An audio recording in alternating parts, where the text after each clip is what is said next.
참 평안들 하셨는지요. 요즘 시국이 참 어지럽습니다. 그죠? 대통령이 탄핵이 이제 표결이 되어졌다 그럽니다. 참 대통령이 무엇을 하는지 몰라서 잠잠하고 있다 그럽니다. 아마도 무속신앙에 빠져 있었던 그 사람, 기대했던 그가 무너지자 이제 그를 통해서 받았던 어떤 행동 지침들이 전혀 오지 않으니까 말을 못하는 건 아닐까, 이런 생각을 하게 됩니다. 야당은 어떻게든 이 기회를 통해서 자기들의 정권을 만들어 보고자 하고, 여당은 이러지도 저러지도 못하는 상황. 여러분, 이 모습을 보면서 이게 우리들의 모습은 아닐까? 우리들은 안 그런가? 우리들 안에 항상 전쟁이 있습니다. 우리 안에 하나님의 생명이 들어와서 자기 십자가를 지고 주를 쫓아가라고 하는데 비해서 우리 속에 옛사람이 든든하게 자리를 하고 있습니다. 누가 이겨야 됩니까? 옛사람이 이겨야 됩니까? 새사람이 이겨야 됩니까? 입술로는 새사람이 이겨야 된다 그래요. 그런데 새사람이 이기면 우리는 세상 속에서 재미가 없다 그래요. 옛사람이 이기기를 원해요. 옛사람이 이기는 게 뭐예요? 내가 주인 되어져서 세상이 요구하는 대로, 사단이 요구하는 대로 힘차게 앞서 나가면서 남 앞에서 자랑스러운 자기를 나타내는 것. 여러분, 이것을 옛사람이라고 생각해 보시지는 않았을 거예요. 그런데 성경은 그것이 옛사람이라고 말하고 있어서 우리로 하여금 혼란스럽게 합니다. 참 12월입니다.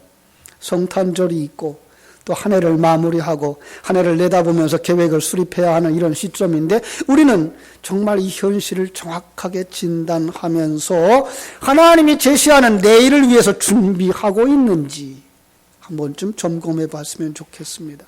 각 기관마다 새 임원을 세우고 그리고 이제 변화와 성숙을 설계하는 중, 하나님은 우리에게 이런 시대적인 상황을 통해서 우리의 모습을 정확하게 들여다보라고 말씀하는 것입니다. 지난주에도 어두움 가운데 빛으로 오신 예수님을 묵상하면서 우리는 이 어두움 속에서 세상의 빛으로 살고 있는가를 묵상을 한 것에 계속되어지는 부분이기도 합니다. 어떤 평론가가 이 시대의 문제를 이렇게 얘기했습니다. 이 시대의 문제 발생은 우리들의 책임도 있다. 우리들의 실수였다. 박근혜라고 하는 사람을 잘 몰랐기 때문에 그를 나라의 대통령으로 투표해서 세운 우리들에게도 책임이 있다. 맞는 얘기죠.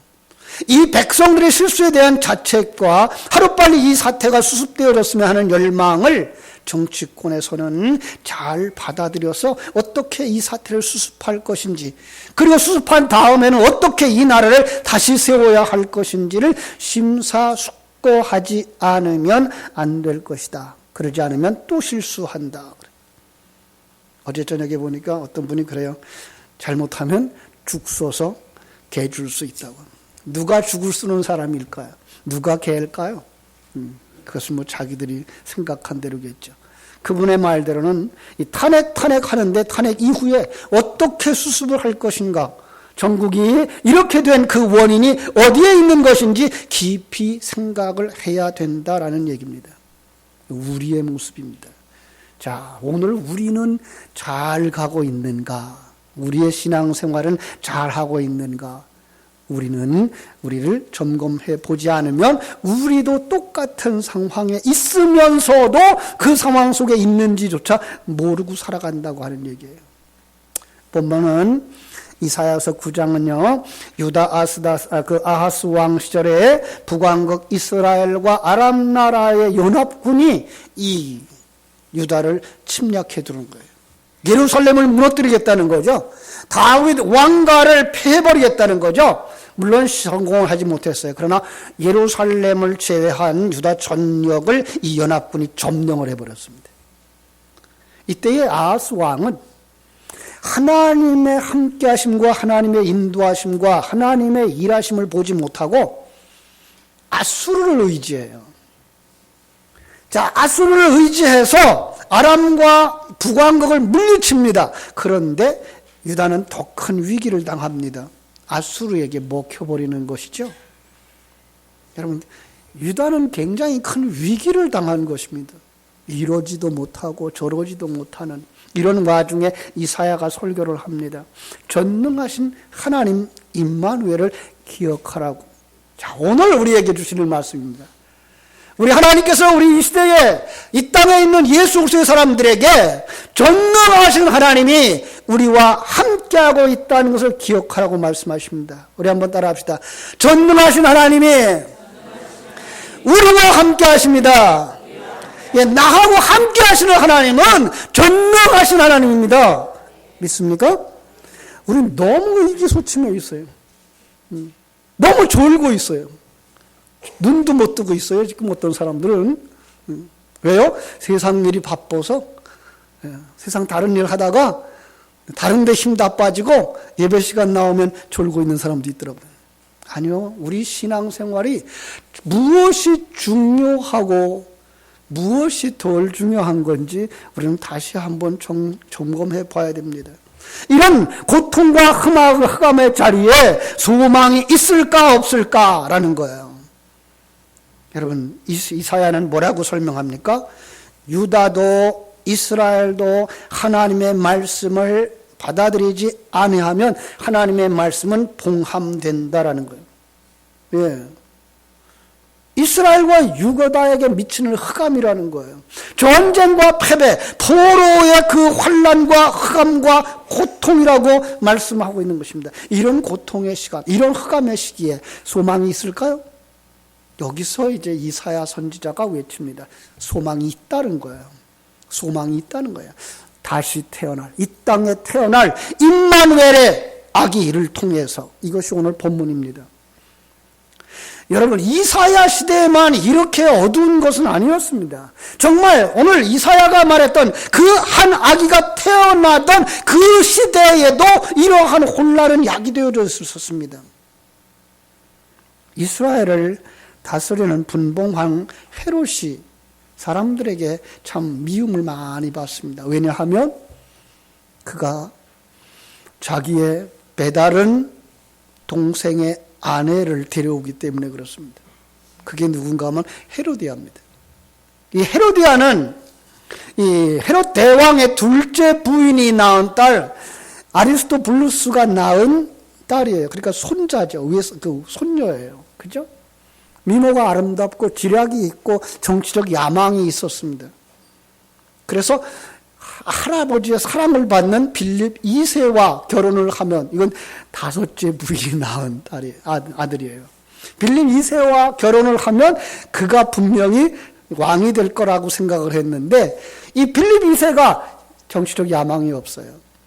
그래서 지금 헤롯 안티바스가 왕이 돼버린 거예요. 그러자 자기 남편 버리고 자기 삼촌이 되었던, 그죠? 이 헤롯 안티바스를 유혹해서 그의 숙모를 밀어내고 그 왕비의 자리를 차지한 거예요. 훗날 세례 요한이 이 사실을 폭로함으로써 헤로디아의 마음이 번잡하고 그가 미움을 받게 되자 뭐예요? 세례 요한을 목을 베게 하죠. 마치 누구의 미움을 받으면 면직되었던 그런 상황과 같은 거죠. 그런가 하면 당시에는 또 세금을 인상시키려고 인구조사를 했어요. 그것도 자기가 태어난 본거지로 가서 등록하라고. 그래서 고향 떠나 살았던 많은 사람들이 먼 여행을 해야 됐고, 그 여행길에 예루살렘으로 올라가는 그 여리고 길목에서 강도가 자주 출몰해서 사람들을 폭행했고 물질을 탈취해 갔습니다. 나라가 어지러우면 이런 일들이 곳곳에서 일어나는 거죠. 그러다 보니까 곳곳에서 빈부격차로 인해서 이제 봉기들이 일어나는데 농민 봉기들이 일어났고요. 그리고 교회의 그 시외에서는 열심당원들과 로마 군인의 충돌이 자주 일어났습니다. 이런 복잡한 시국에 거기에 누가 오시는 거예요? 예수 그리스도가 오시는 것입니다. 자, 천사들이 이 예수 그리스도의 오심을 뭐라고 그런다 그랬죠? 지난주에 주신 말씀. 지극히 높은 곳에서는 하나님께 영광이요 땅에서는 기뻐하심을 입은 사람들 중에 평화로다. 이 어두운 삶의 현장, 시기와 질투와 음모와 전쟁이 가득한 이 시대 속에 기쁨과 평화를 가지고 오신다고 선포하고 있는 것을 들을 수가 있습니다. 저는 한 주간 내내 이 말씀을 묵상하면서 귓가에 맴돌았던 소리가 있어요. 그게 윤복희 권사가 노래했던 여러분이라는 노래, 그죠? 그 처음에 뭐라고 돼 있죠? 처음에 응? 만일 내가 외로울 때면 그죠? 내가 위로해 줄게. 기쁨을 잃고 행복이 없다면 내가 기쁨이 되어 줄게. 내가 너의 평화가 되어 줄게. 주님이 오늘 이 시대에 우리들에게 하시는 말씀이라고 저는 그렇게 생각을 합니다. 아니, 주님은 이렇게 말씀하고 싶은 거죠. 아니야, 너는 그걸 이제 알았냐? 여러분, 오늘 이 시대의 성도들을 향해서 왜 이렇게 나라가 어지럽지?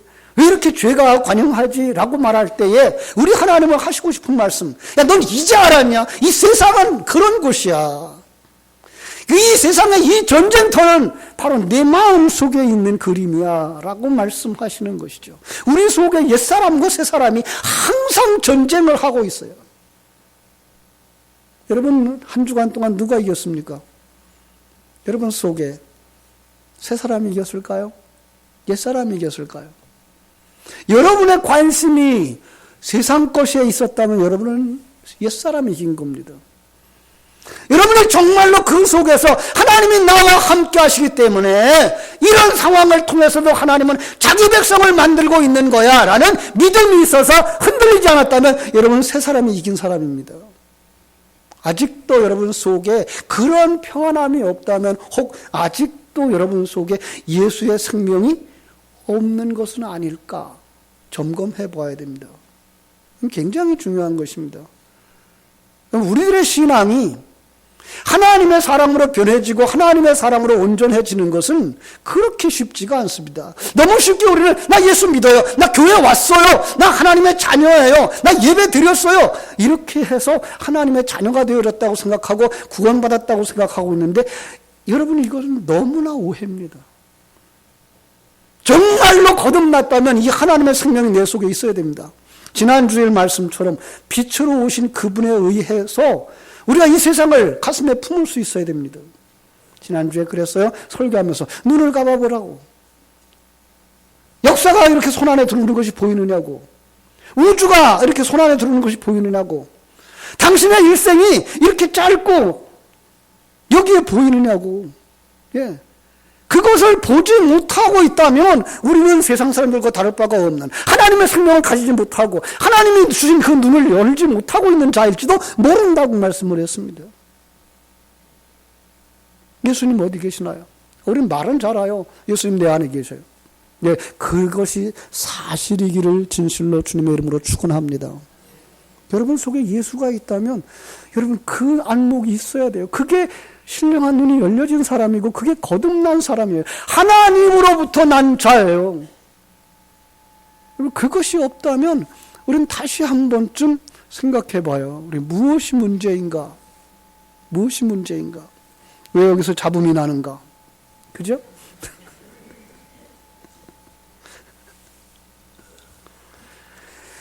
이 땅에 하나님께서 평화를 주시려고 말씀하십니다.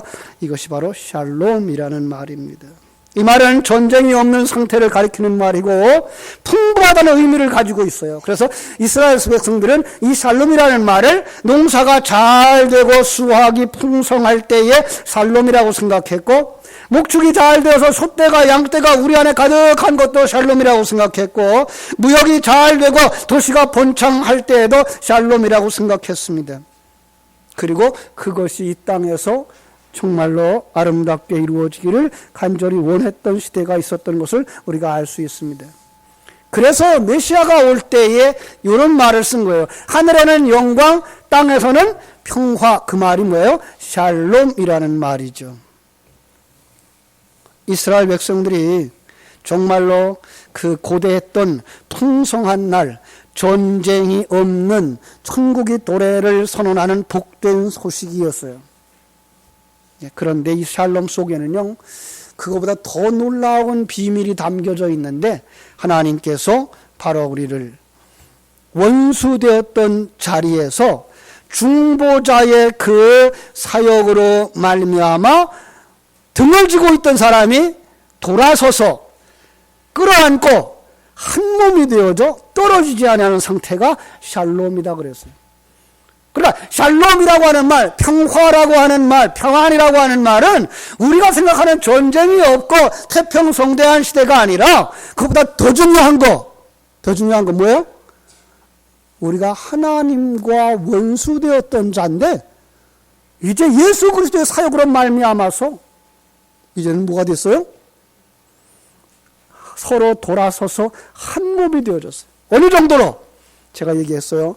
밀가루와 물이 반죽이 되어져 하나 된 것과 같이라고 말씀을 했어요. 예. 예수 생명이 우리 속에 들어오면 우리를 따로 놓고 예수를 따로 놓고 하는 것이 아니라 예수 그리스도의 그 정신이 하나님의 그 생명이 우리 속에 들어와서 우리의 사상의 전부를 우리의 삶의 전부를 예수 생명으로 바꾸는 그래서 정말로 예수 생명으로 채워지는 삶을 이야기할 때 그게 뭐예요? 샬롬이라는 말, 평강이라는 말을 말하고 있는 것입니다. 여러분 역사 속에 그런 적이 있었나요? 있었습니다. 왜 그랬을까요? 그 역사 속에 그 순간을 도구로 삼아서 우리에게 그걸 영원히 사모하는 자 되라고 말씀하신 거예요. 다윗을 통해서 평화를 준 적이 있었고 솔로몬을 통해서 평화를 준 적이 있었어요. 그 다윗을 통해서 솔로몬을 통해서 준 그 평화를 영원히 누리라고 영원한 나라로 우리를 데려가려겠다고 약속한 것이지 이 땅에 다윗 왕국이 다시 회복되어지거나 이 땅에 솔로몬 왕국이 다시 회복되어지도록 만든 것이 아니라는 사실이에요. 우리의 삶 속에도 그래서 이 기쁨의 때가 있고 이 평안의 때가 있어요. 여러분 살다 보면 정말로 하나님 주시는 그 평안, 그 풍성함, 그 은혜를 누릴 때가 있어요. 그런데 그게 잠깐뿐이에요. 왜 그래요? 이 세상에 있는 잠깐을 계시의 도구로 삼아서 하나님께서 우리에게 영원한 그 풍성한 은혜의 자리로 갈 것을 준비하라고 계시해 주신 거예요. 여러분 하나님은 이 땅에서 우리를 건너가게 하시면서 이 땅을 거쳐서 하나님의 사람으로 만들 그 놀라운 계획을 가지고 이 땅에 우리가 태어나게 하신 것 믿습니까? 그렇습니다. 그래서 시편 23편의 다윗은 이 땅을 사망의 음침한 골짜기라고 그랬어요. 이 사망의 음침한 골짜기를 지나면서 옛사람을 버리고 그리고 우리가 새 사람으로 완성되어지는 거예요. 그런데 여기에 아주 무서운 위험이 도사리고 있습니다. 우리가 이 땅에 태어나는 순간 하나님이 우리에게 자기의 주권을 주는 순간 세상이 사단이 그를 붙잡고 놓아주지 않는다는 겁니다. 이게 타락입니다. 그리고 그들의 삶을 경험하는 그 공간이 세상이고 사단의 속성이 사단의 통치를 즐기게 만드는 겁니다. 그 속에서 나 잘났어, 너 잘났어의 세계가 되는 겁니다. 인간이 모두 다 여기 살고 있기 때문에 그것이 어둠인지 모르고 그것이 죄인지 모르고 삽니다. 여러분 생각해 보십시오. 한 사람이 자기의 실력을 가지고 자수성가해서 위대한 업적을 이루었습니다. 세상은 그를 능력자라고 추대합니다. 잘난 놈이라고 축혀 세웁니다. 자기도 나만한 능력자 있으면 나와보라고 입술로 말하지는 않을지 모르지만 속으로 그렇게 교만이 하늘 높은 줄 모르는 상태가 됩니다. 그것을 성경은 뭐라 그래요?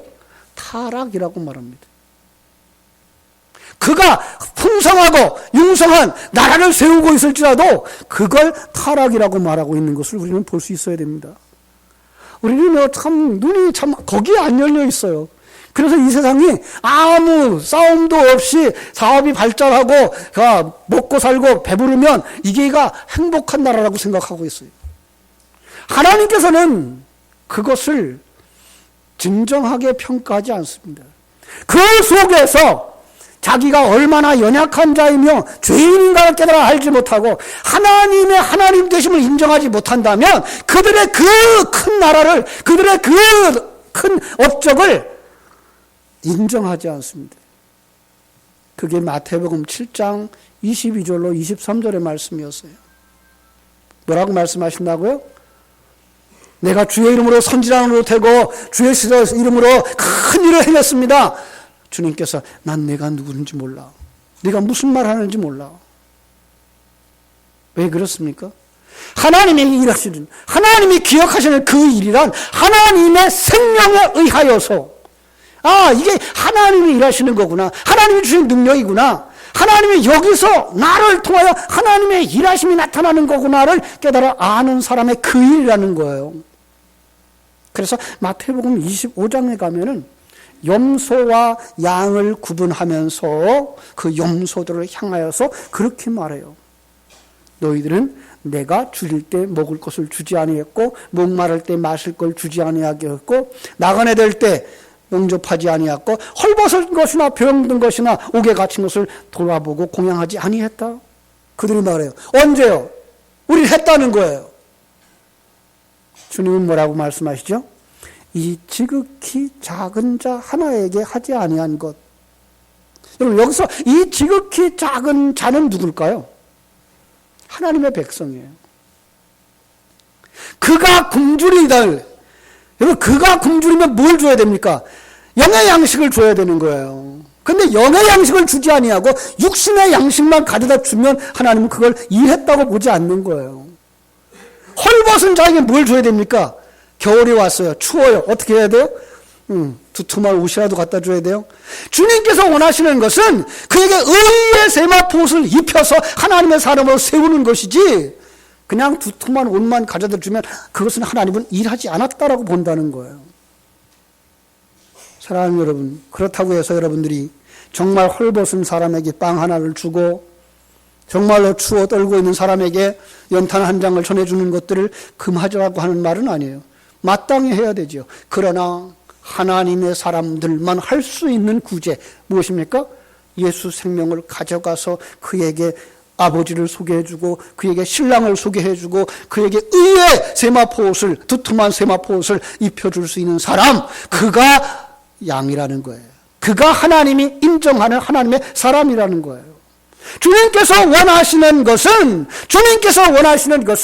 그 예수 생명을 가지고 예수 생명의 능력을 가지고 네가 먼저 누리고 빛이신 예수가 당신 안에 있다면 그런 말미암아 내 눈이 밝아져서 하나님의 안목을 가지고 당신 안에서 하나님이 어떻게 일하심을 보며 누리며 그리고 그 다음 세대에게 그걸 전수하라는 거예요. 이것이 하나님의 일하심이라는 거예요. 그 생명을 가진 자다운 삶, 그것이 바로 빛의 통로며 생명의 통로며 평화의 통로가 되어지는 것이라고 말씀하고 있습니다. 사랑하는 여러분, 12월입니다. 여러분 속에 예수 그리스도가 오셨습니까? 우리는 참 쉽게 말합니다. 예수님 어디 계세요? 우리 말하죠? 내 안에 있어요. 예. 정말로 예수 생명이 여러분 안에 있기를 주님의 이름으로 축원합니다. 그런데 많은 사람들이 입술로는 예수 믿어요. 입술로는 예수 내 안에 있어요. 그런데 그 안목이 없어요. 역사를 보는 안목이 없어요. 무엇이 중요한 것이며 무엇이 덜 중요한 것인지 가치관의 변화가 아직 안 일어났어요. 그 세상 사람들이 좋아하는 건 나도 좋아하고 세상 사람들이 얻기를 원하는 건 나도 얻기를 원하고 있고 하나님께서 주시고자 하는 것이 무엇인지를 생각지도 않는 거예요. 하나님의 사람이 마땅히 무엇을 추구하며 나가야 될 것인가는 생각지 못하는 거예요.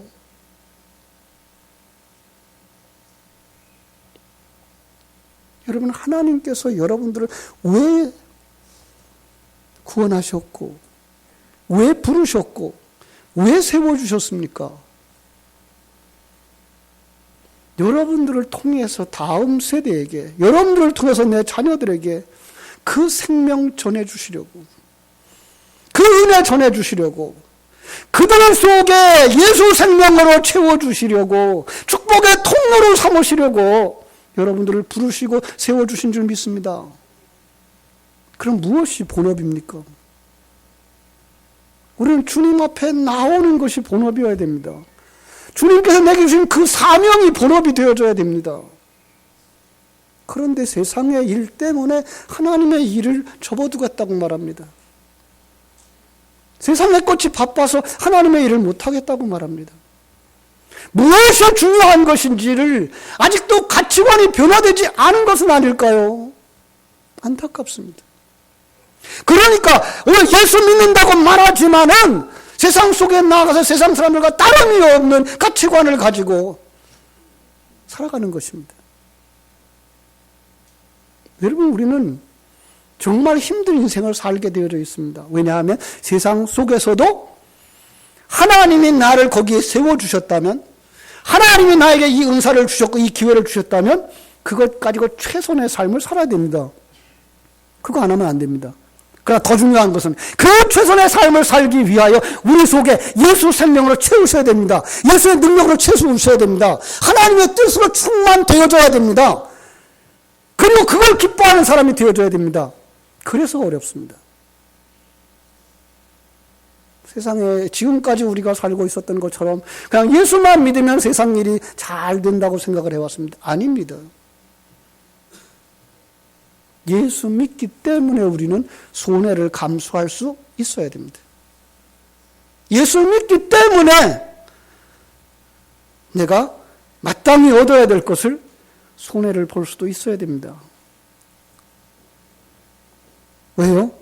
하나님의 영광을 위해서. 아니, 내 안에 있는 예수 그리스도가 그것을 원하고 있기 때문에. 그런데 우리는 그것을 누리지 못하고 살아갑니다. 가장 안타까운 것은 우리가 가정 속에서, 직장 속에서, 교회 안에서 이 평강의 삶을 누리지 못한다는 것입니다. 벌써 아주 오래된 이야기인데요. 미국의 그 한 신문 기자가 취재 소감을 쓴 것을 책에다 기록한 걸 제가 소개해 드리려고 합니다.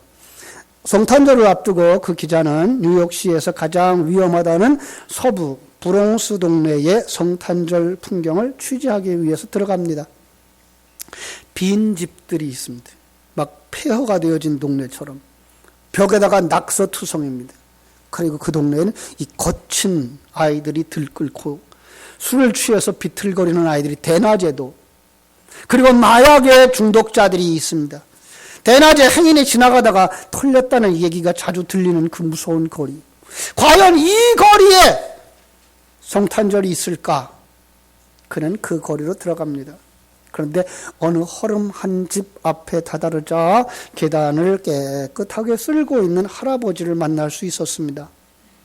기자가 다가가서 이야기합니다. 할아버지, 이런 곳에 사시는 것 무섭지 않으세요? 여러분 같으면 어떨까요? 여러분 같으면 그런 거리에서 정말로 여러분의 삶을 살아가는 것이 두렵지 않을까요? 그랬더니 노인이 빙그레 웃으면서 기자를 자기 집으로 데리고 들어갑니다. 앞장서가는 그 노인을 따라서 들어가자 노인이 거실에 걸려있는 작은 십자가를 가리키면서 저분이 내게 평화를 주셨어라고 하더랍니다. 예, 이 한마디 속에는 그의 온전한 신앙이 다 들어있는 것입니다.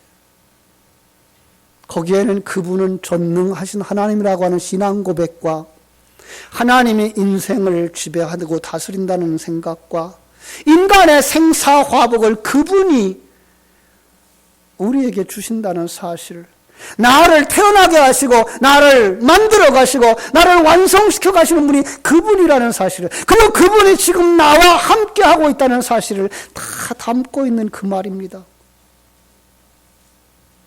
이 기자는 거기서 굉장히 그를 부러워서 쳐다봅니다. 나는 굉장한 사람이라고 자기 스스로 알고 있었어요.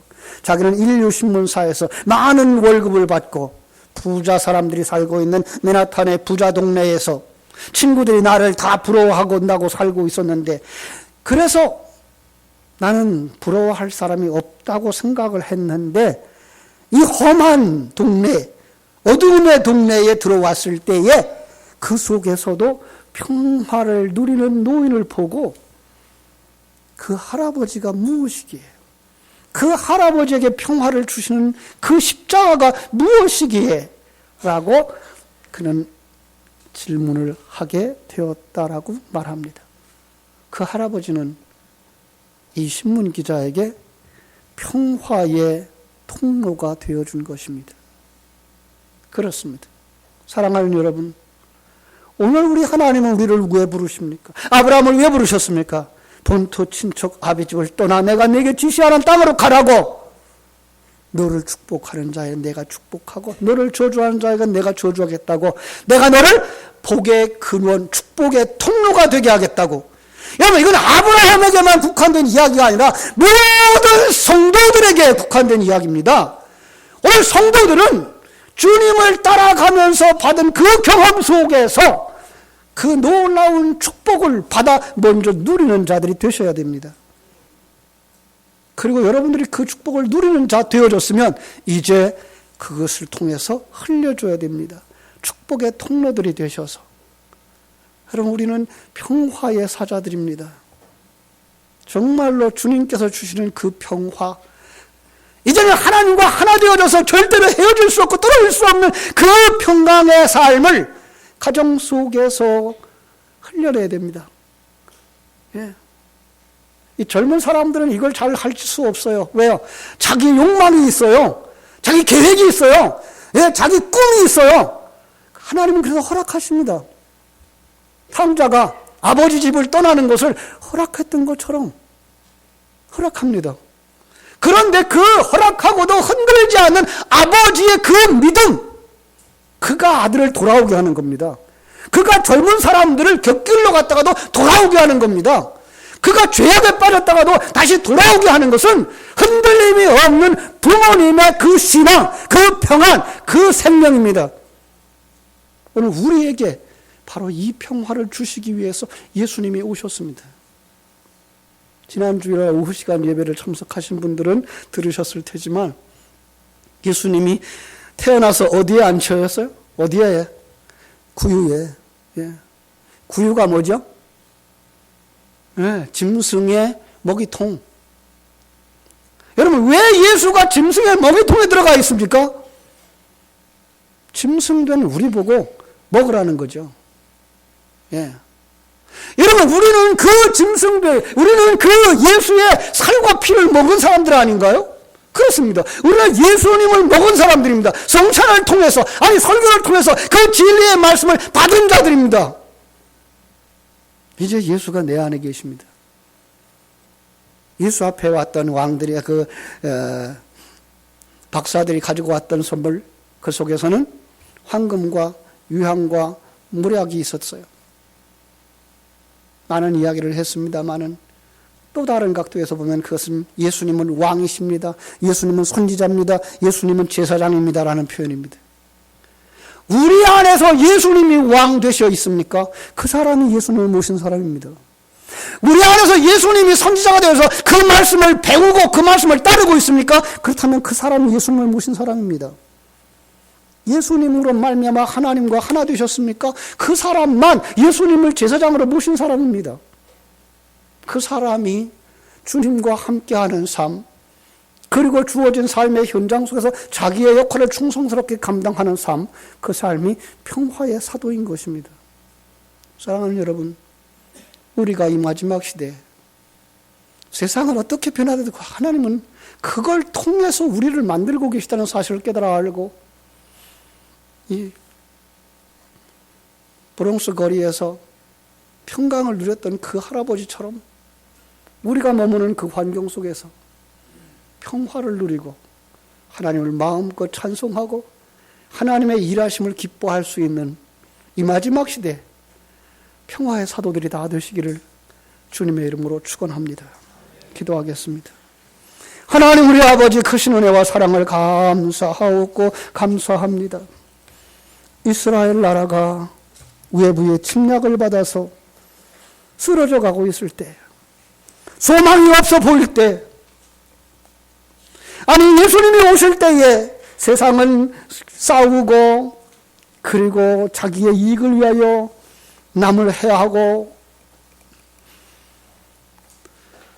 어두움에 깊어갔을 때에, 아니 오늘 이 땅에 정말로 나를 위하여, 내 돈만을 위하여, 내 생명만을 위하여 남을 밟고라도 일어서고 싶어하는 이 어둠의 시대 속에서 성탄절을 맞이하는 당신의 사랑하는 귀한 자녀들 심령 속에 평화의 왕으로 오신 예수님, 이 시간도 내가 주님을 내 안에 모시고 삽니다라는 모든 성도들의 심령 속에 평화의 왕으로 오셨음을 밝히 드러낼 수 있는 예수 생명으로 충만된 사람들이 다 되게 하여 주시옵소서. 우리에게 먼저 평화를 주시고 더 나아가서 우리를 평화의 도구로 사용하여 주시옵소서. 주의 크고 놀라우신 사랑이 이 시간 은혜 사모하는 당신의 사랑하는 사람들 속에 충만되게 하여 주시옵소서. 예수님의 이름으로 기도하옵나이다. 아멘. 우리 찬송가 93장 찬송 부르면서 준비하신 헌금 드립니다.